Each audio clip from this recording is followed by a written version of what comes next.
All right, it's official. Cowboy Carter just snatched the crown as the highest-grossing country tour in history. We're talking a wild $387.9 million and counting. And guess what? The tour's not even done yet. Beyonce didn't just step into country. She stormed in, flipped the genre upside down, and left the gatekeepers stunned. Remember that messy drama at the CMAs when she tried to perform daddy lessons with the Dixie Chicks? Folks were heated. The crowd wasn't ready, the industry wasn't ready, and it showed. That was the night Beyonce said, "Oh, you don't want me here? Cool. Watch this." She plotted quietly, and years later, she spun the block with fire.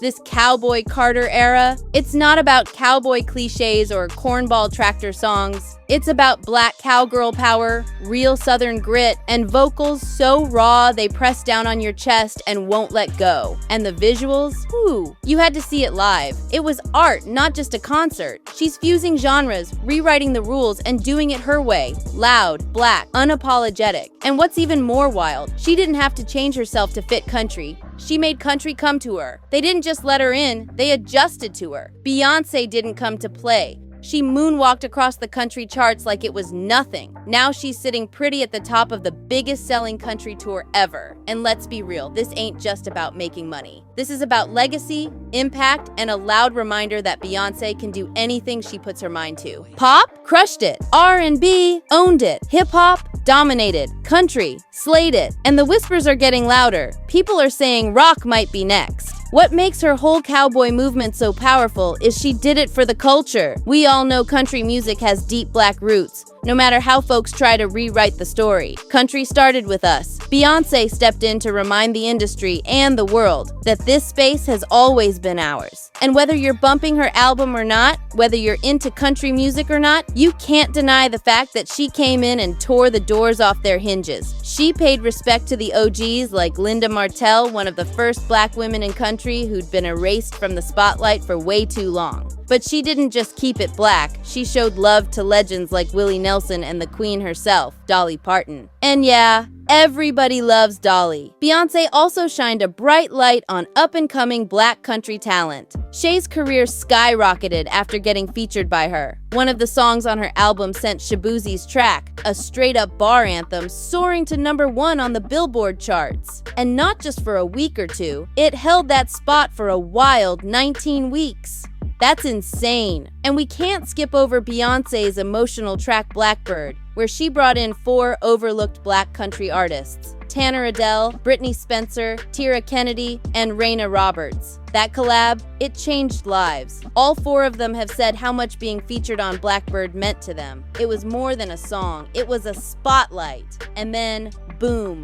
Beyonce made history again with that Grammy win for Cowboy Carter. She became the first black artist to ever win Best Country Album. And that had folks shook. The drama didn't stop there though. The Recording Academy felt the pressure because, let's be honest, some people in that country crowd were mad about her winning. So what did they do? They went and split the category. Now there's a Best Contemporary Country Album and a Best Traditional Country Album. Sounds like they were trying to draw a line in the sand, right? It really felt like the Grammys got hit with so much noise from critics who didn't want to see a black artist take home that win. They scrambled to make changes. But here's the truth. Love her or hate her, Beyonce didn't just shake the table, she flipped it. She changed the whole blueprint. Now, I gotta ask, how do you feel about Beyonce grabbing that #1 title for the highest grossing country tour ever? Because when I say she stepped on toes, she didn't tiptoe. She stomped in boots. Things between Nicki Minaj and SZA have been getting wild on Twitter, with fans picking sides like it's a full-on battle. And of course, DJ Academics couldn't keep quiet. He jumped right into the mess like always, stirring things up even more. Now there's a clip making rounds where Academics claims that Drake told him to chill because SZA was in the studio with him, crying over the stuff Academics had been saying. Naturally, folks assumed she was breaking down over the drama with Nicki. 911.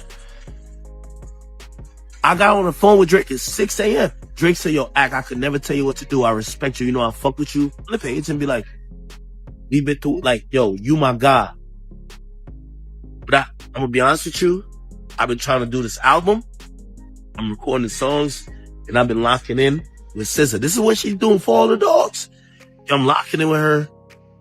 Yo, she's in the studio crying. She's crying. She can't do music right now. And the reason is because of what you have said about her. Drake's my favorite artist. This ain't no money thing. This is why that's some. But that ain't the real story. Turns out, Academics was actually talking about last year, back in 2023, when SZA was featured on Drake's tracks Slime You Out and Rich Baby Daddy. The tears had nothing to do with Nicki. So no, SZA isn't crying in the studio over Nicki Minaj like people are out here claiming. That clip, super misleading and got everybody confused. While Nicki's been going off online, SZA's been staying low and keeping things cool. But then comes the twist. Punch, SZA's ex-manager and president of TDE, hopped into the convo on the Neighborhood Talk. He dropped a little bomb saying Nicki wanted a feature from SZA, and after that, he doesn't really get why Nicki would have an issue with either of them. Meanwhile, Nicki's been going off on Station Head, telling fans she doesn't even know a single SZA song. I don't know one of your motherfucking songs. Not one, bitch.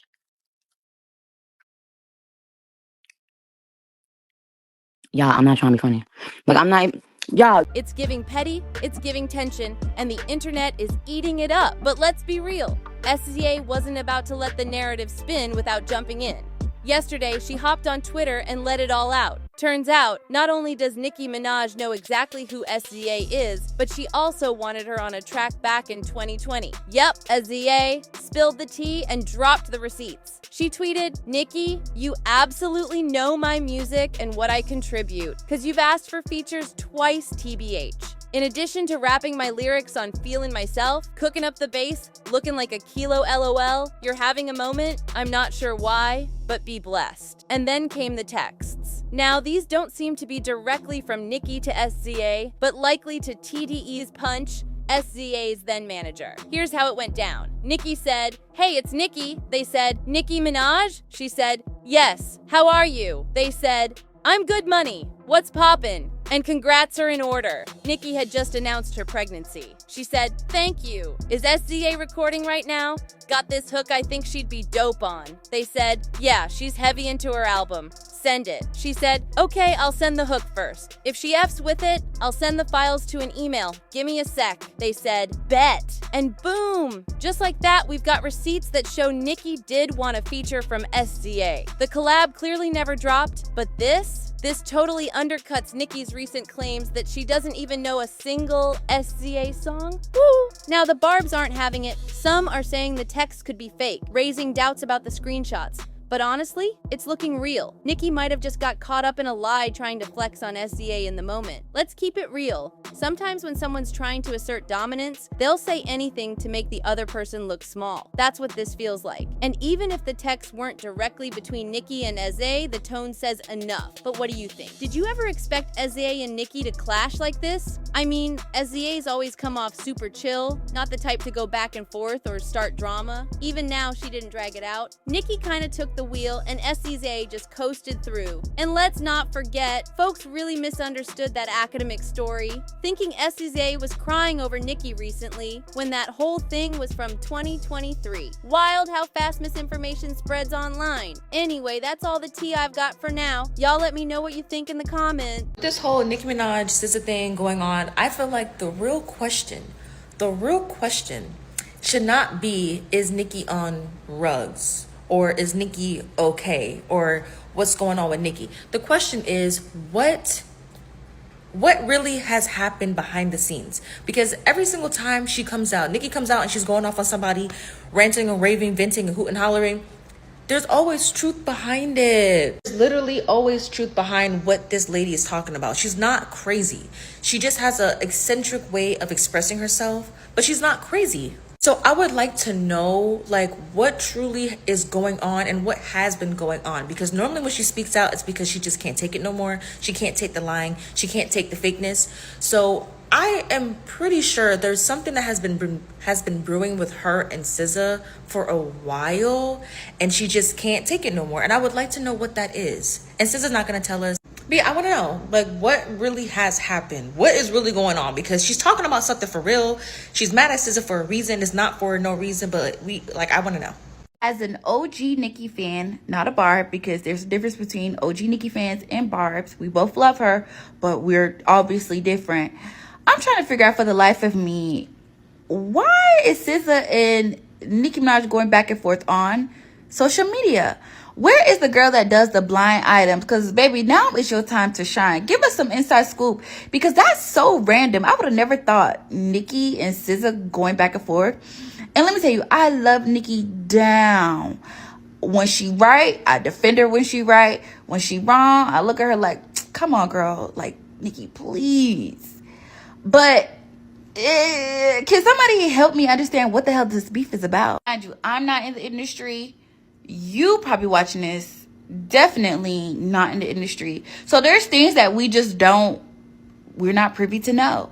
But this whole beef, it comes off looking very much like bullying and nitpicking, because I'm just thinking, like, what does SZA really do? Like, all she does is just twirl around, make music, be like artsy and witchy. Like, I just don't see her like being a threat. Like, what? I'm really curious, what the hell did SZA do? Won't somebody please take away Nicki Minaj's phone? It's time. Hand it over. Give us the phone. It looks like Nicki has just added another person to the long list of people she has beef with, and that's none other than SZA. Just really sad, because Nicki's legacy is unlike anything else, right? Like, there will never be another Nicki Minaj. But she has torpedoed that legacy, especially over the last few years, so much. She has done herself no favors. And I think somebody in her team really needs to tell her, like, babes, it's time to log off. Hey, Miss SZA calling her fat. And I'm just confused, because fat where? SZA body always been T, no shade. Like, okay, Nicki, I get if you have beef with her, okay, but it's really not even giving beef. It's giving one-sided at this point. She really talking to herself. But why do we have to bring body shaming into this? Because at the end of the day, Nicki sat on that table and got her ass done. Everybody don't gotta do that. It's okay to have natural bodies. It's okay to have BBLs. But Nicki just straight up got plastic surgery. She didn't even get no fucking BBL because she didn't have nothing to get a BBL with. She was skinny as fuck. So just because you sat on that table don't mean everybody else gotta do that. But I just find that shit weird, because we all women. We supposed to be bringing each other up, bringing each other bodies up. Why the fuck is you fat shaming SZA, calling her fat? She not even fat, so I'm just confused. But SZA was kind of eating Nicki up in them tweets, no shade. No shade. She said both my parents are alive and healthy. Ooh! Oh, baby. But I just feel like Nicki becoming too problematic. Like, I can't keep fucking defending her. She's the problem. Like, girl, why is you picking with everybody? Like, it's starting to get bullied.